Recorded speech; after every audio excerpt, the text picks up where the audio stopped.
Hello everyone, welcome back to another episode of Magick Witchcraft and Occultism. This is episode 11, part 1 on the Superconscious Mind. Now, this episode took a little while to complete, but it is well worth the wait because I'm one of the very few people that go into any real detail on this topic at all, and you will quickly understand why no one wants to talk about it, because it is confusing. It's a lot of different names reference the exact same thing. And most people don't want to even touch this, so they barely reference anything here and hope you figure it out on your own. Now, before we begin in earnest, let's roll the intro. What is magic? Magic is the hidden knowledge of the ages, just waiting to be discovered by those of us willing to dedicate decades of our lives to unlocking these ancient secrets. Let the lessons begin. Alrighty, please remember to like, share, subscribe, click the little notification bell so you never miss an episode and I stop getting lost in the YouTube algorithm, as I'd really appreciate that. Alright, let us begin. The Superconscious Mind. The superconscious mind primarily concerns itself with wisdom and intuitive understanding, both of yourself and others, both known and unknown, also in the world and the universe and the divine, the astral and the ethereal realms of existence, the home of the gods and the ancestors. It is a place where the eye does not see. This portion of the mind at times can give you spontaneous inspiration and epiphanies or insight into something that can seem as though it comes from outside of yourself at certain times. This is a good reason why this portion of the mind concerns itself with the evolution of the soul and your individual spiritual growth, enlightenment, and inner peace. More on this shortly, but first, let me briefly help give you an example as it relates to the world known or the mundane world. A child intuitively understands their actions, even though someone may have never told them what they were doing was wrong, per se. When your parents scold you and say you did something wrong, you then start to gain the concept of right and wrong. But children are pure, more or less. They have no concept, since they don't really have a concept of right and wrong, good and bad. They do things and just think it's natural. Mom gave me a cookie, dad gave me a cookie, so I can take a cookie whenever I want to have a cookie. That's not really how it works. We all know that as adults, but children don't know that, especially children that are very, very young. So, to give you some perspective here, a child intuitively understands their actions are wrong, even though no one told them their actions were wrong, such as when the child does steal a cookie from the cookie jar, and they intuitively know this is wrong, and you know they know it's intuitively wrong, because they try to hide the cookie from the parent's sight. Now, let's cover something the astral and the ethereal, the unknown. And children are also still a really good example for this. Now, if you never told your children about monsters, but they're still scared of the dark intuitively, there might be a reason for that. There might be something they can see or perceive or be aware of that you as an adult cannot, because you just lost this gift as time went on, or for a lot of reasons. But let's go down that rabbit hole a little. Children intuitively know what they cannot see can hurt them or can hurt you, such as the unknown things that lay hidden in dark places. There is danger in darkness, which cannot always be noticed, but can be intuitively understood. The oldest and strongest emotion of mankind is fear, and the oldest and strongest kind of fear is the fear of the unknown. H.P. Lovecraft. I hope this helps illustrate the point. Now that you have a contextual understanding of knowing something intuitively or having an intuitive understanding, now let's move on to another abstract concept of the superconscious mind. The superconscious mind has been interpreted or described in either slightly or drastically different ways, depending on who you ask or what you read. So this would be a good time to mention that the superconscious mind is also known or referred to as the higher self, the universal consciousness, or the universal intelligence, and so on. So as you can see, the superconscious mind holds multifaceted meanings simultaneously, as it is used as an umbrella term primarily. All of these different titles all encompass what is generally referred to as the superconscious mind. Because of this, I have separated aspects of the superconscious mind into three separate but equally distinct parts to make up the superconscious mind as a whole. These three aspects of the superconscious mind are as follows. You have the superconscious mind, which is associated with more of the mystical or magical aspects, such as astral projection. The higher self refers to portions of the mind that is more closely connected with the conscious and subconscious mind. The higher self is the more altruistic part of yourself, trying to be the very best version of you that can be. The universal consciousness has an underlying current that flows through it, referring to the same philosophy by different names, or the collective unconsciousness, the spiritual consciousness, universal intelligence, or simply the source, are all referring to the same idea, the place where the ancestors are able to communicate and pass on knowledge onto the living. More on this shortly. As you can see, this is why most people find this part of the superconscious mind to be the most confusing portion of the three minds as a whole. These different titles are here to help explain different aspects using slightly different philosophies, ideologies, or terminologies when referring to the superconscious mind. Alright, now that you have a basic understanding, we're going to move on to a more advanced understanding of this. The three aspects of the superconscious mind. Now, if you are somewhat confused, as I've used three different titles or more, or these different names or titles to describe the superconscious mind, this was done purposefully to exemplify a point that there are different traditions, philosophies, ideologies, even areas of study that all reference the same topic in a different way. I've broken this portion of the mind down into three digestible portions. I'm using these three titles to explain the different aspects of the superconscious mind, as this portion of the mind is the most complicated as well as the most confusing, as I said in the very beginning, and now you're starting to understand why. So let me give you a reference to exemplify the separation, but all fall under the heading of the superconscious mind. This is more of an umbrella term, as I said before. The superconscious mind primarily references the magical or the mystical aspects associated with this portion of the mind, while being an umbrella term for all the different aspects of the superconscious mind. Some say the superconscious mind is the plane of existence where the gods roam.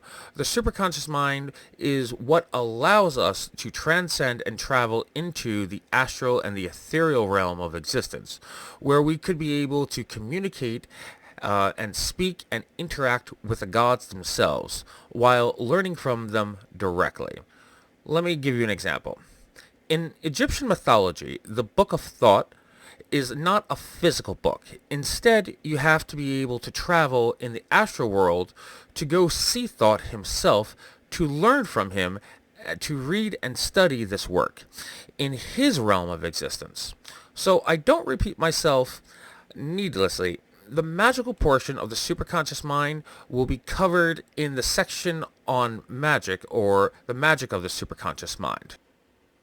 Now we move on to the higher self. The higher self is primarily references the portion of the mind that is most closely connected with the conscious and the subconscious mind.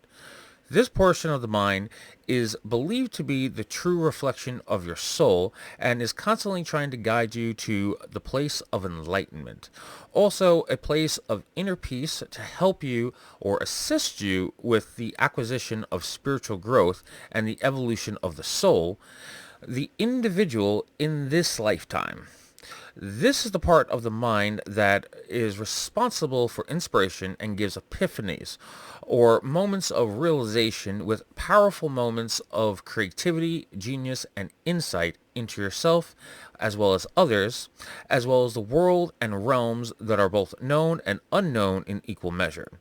It is the source of understanding of everything, from the most rudimentary to the most complex, as it has the benefit of untold ages fueling this intuitive understanding. This process is aided by the advantage of the higher self being the suppository for all the memories and lessons and experiences of all of your past lives, and some say even your future lives as well. And just to be clear, the subconscious mind is the suppository for all your memories and experiences in this lifetime. Okay. So this is why the superconscious mind, or the higher self, concerns itself with enlightenment and the elevation of the soul. It's trying to guide you to be a better person in this lifetime. This is one of the main reasons why the higher self is trying to communicate with the conscious mind in this lifetime. This communication is facilitated through the medium of the subconscious mind through your dreams.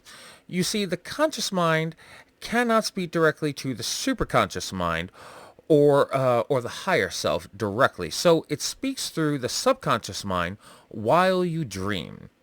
This process can be circumnavigated through deep meditative state where you are able to be in a pseudo-dream state but still be consciously awake. This process would allow an individual to communicate to the superconscious mind or the higher self in a more direct and cohesive manner.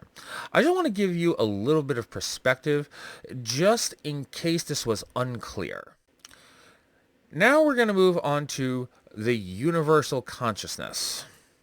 All right, now we move on to the universal consciousness. Now, this portion is the most confusing, so you need to pay close attention here. The universal consciousness is the portion of the mind that is usually associated with communing and communicating with either the ancestors or the gods, and or supernatural outsiders. Please note an important difference. When communicating with the ancestors of our past, those are within our individual family lineages. This could take place on the astral plane or communicating with the gods, angels, and demons or jinns and many other outsiders. This is only to name a few. Communication with these entities. This is not to be confused with astral travel, as they are coming to you, instead of you in astral form going to them. Like the Book of Thought, you have to be in astral form to get into the astral world, to travel to the ethereal realm, to read the Book of Thought, or traveling to what is sometimes known as the Akashic Library. You are going to it. In this case, they are coming to you. This is the difference. The universal consciousness, depending on religion, ideology, or philosophy, this could be seen as a conduit where a person would travel and arrive at what we would see or understand as heaven, Elysium, Valhalla, Nirvana, hell, Hades, or the place where the soul and spirit combine into a single energy. In Western occultism and philosophy, we simply do not have a name that combines the soul and the spirit into one pure essence. If we did, it has long been lost to the mist of time. The closest word we do or could have that would be used for this would be the etheric body, which may be seen as a union of the spirit and the soul, but not quite. And I will get into the etheric body later in greater detail because I don't want to confuse anyone at this point. A reliable and easy source of information on this union with a deep, rich mythology comes from the Egyptian religion. So, to help give reference and perspective, in Egyptian mythology and philosophy, the soul is called the Ka, the spirit is called the Ba, and the perfect union between these two different aspects is referred to as the Ak, not to be confused with the Ankh. There's a drastic difference between these two. Also, this is a highly oversimplified explanation of the Akh, but is only meant to give you a point of reference I'm trying to make. The Akh may go to the universal consciousness before being reincarnated or moving on to its final destination. This is where we would meet and discuss ideas or past information between each other or in our astral forms before reincarnation may occur if that coincides with your individual religious beliefs. The universal consciousness is also the cause of the phenomenon known as the white light or the tunnel of the tunnel of white light. This phenomenon occurs at the point where a person has died or is in the process of dying. Many people report seeing and speaking to friends as well as relatives that have passed on, even seeing people they don't recognize but feel as though they have known or have a sense of familiarity with. These are the ancestors that watch over us. The universal consciousness is what allows this supernatural experience to occur. When going over this portion of the mind, it is always spoken of with reverence, but there's an aspect of that is either glossed over or outright ignored. This portion of the mind that allows the supernatural entities to enter our bodies, this is to exemplify a point that this portion of the superconscious mind or the universal consciousness is the conduit in which allows possession to occur in the first place, either willingly or unwillingly. Under a more benevolent nature or circumstance, this possession is generally known as either invocation or evocation, where a person would willingly allow a supernatural entity to enter their bodies for any number of reasons. There is also a darker side or darker aspect of this portion of the mind as well. This is the portion of the mind that would allow for malevolent possession to occur. Something that's important to mention, this is why those who are interested in walking the path of a demonologist, a necromancer, a shaman, this portion of the superconscious mind holds paramount significance to these practices of magic specifically. Now, I'm already over my time limit, and I would be going to like 25 minutes or maybe more if I explain wisdom and intuitive understanding in greater detail. But like I covered on the conscious mind of intellect and logic, and on the subconscious mind, emotion and instinct, this is that same kind of portion, but I just don't have time to go over it. So if you like that extra portion to be for me to make a video for it, please leave that in the comment section below, and if I get enough comments, I will add that and make a fourth part to the superconscious mind if you are so interested. But as always, I wish you all the very best of luck with your research, and go in peace.